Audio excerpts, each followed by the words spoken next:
And the kid's back. Kid's back, folks. Better late than never. Back in Greek Bowl sitting in a China shop. We're here to do another great collectible show. We ended up acquiring another 2 rare items that we're ready to unveil to the world. And first and foremost, I'd like to welcome all my McCoy contingency friends from Ohio and from North Carolina.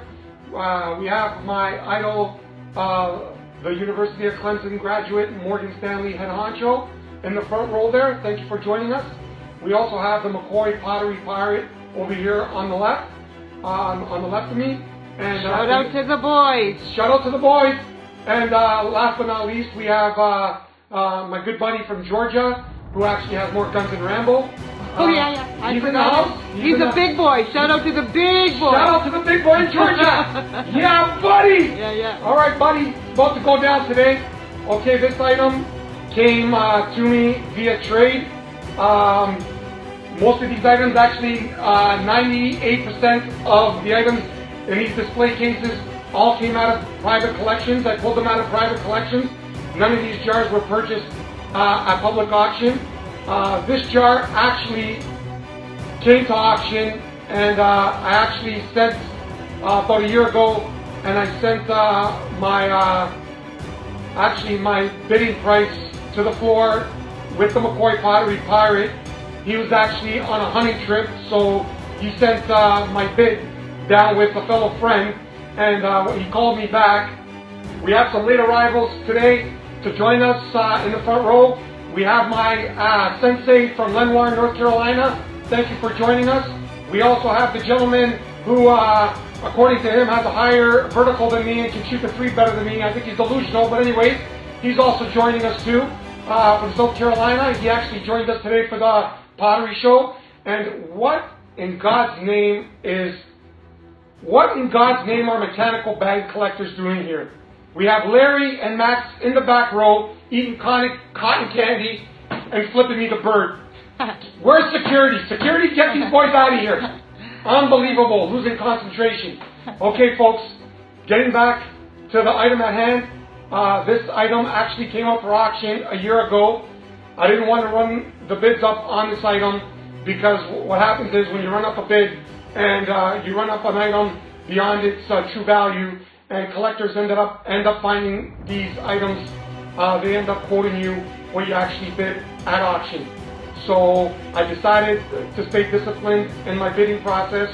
A year ago, I sent my bid to the floor, and lo and behold, at first, the McCoy Pottery Pirate called me, and he gave me the good news that we actually won this item, only to call me back 5 minutes later to let me know that we actually lost this item.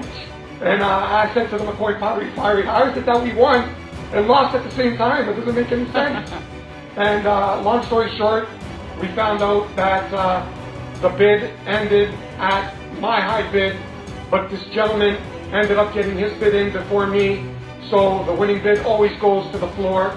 And what I did was I started doing the legwork to find out who this gentleman was who actually outbid me on this item.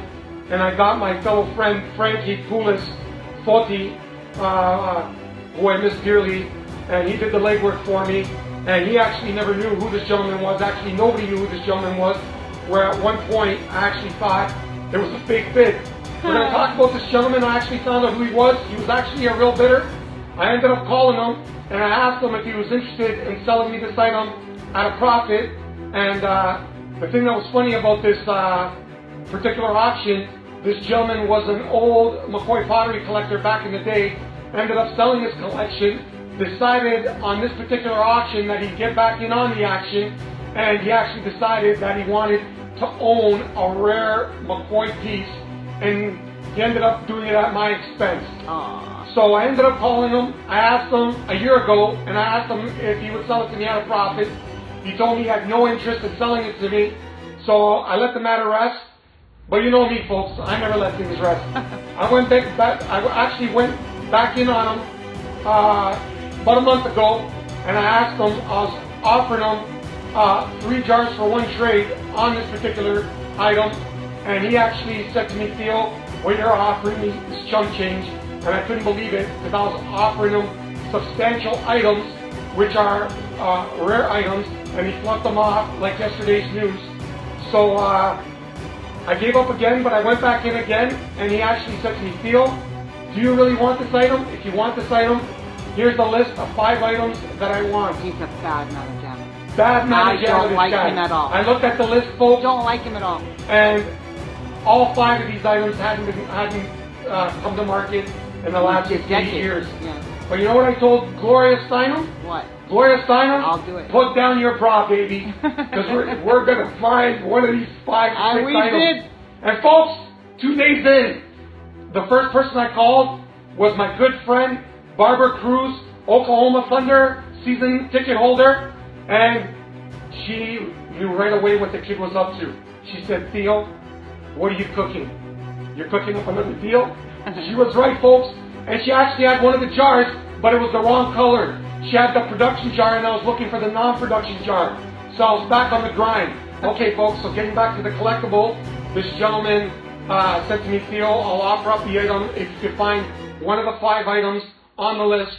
And he also wanted an extra item thrown in, an item which he actually bid on the floor at Dresden, lost the item, ran it up to $700, folks. He was the underbidder at $650, and I was holding that item, and he wanted it. And I said to him, I'll give you that item, plus one of the items on your list of the 5 items that I tracked down. So he had 2 items, folks, for 1 item. So he was getting the win in the deal. Folks, this is the thing about collecting when you're doing private deals. Never ever think you're smarter than the next guy. So I offered him the 2 items, and then he said to me, Theo, remember when you offered me that profit? So he started throwing around numbers. And I told him, listen, if you're not interested, I'm going to pull the deal off the table. I knew he wanted that jar that was on his top 5 list. So he decided to go for the deal. He took the 2 jars in exchange for this item that I lost on the floor in Dresden a year ago. So without further ado, folks, here we go, folks. Here we go. The kid went back to Ohio over and over again, and he finally got it. Another McCoy Green Leprechaun. Get another. Authentic, folks.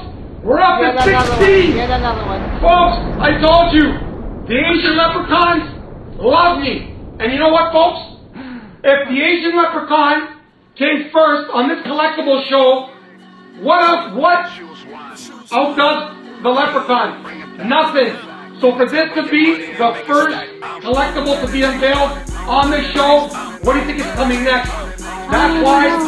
That's why I surround myself with leprechauns, because they bring me good luck. And on the next segment, I'll unveil the creme de la creme. Okay. McCoy Pottery, folks, stay tuned. Okay. Cheers. Okay. Boy, do you know how to make a short story long. Ciao, ciao. We take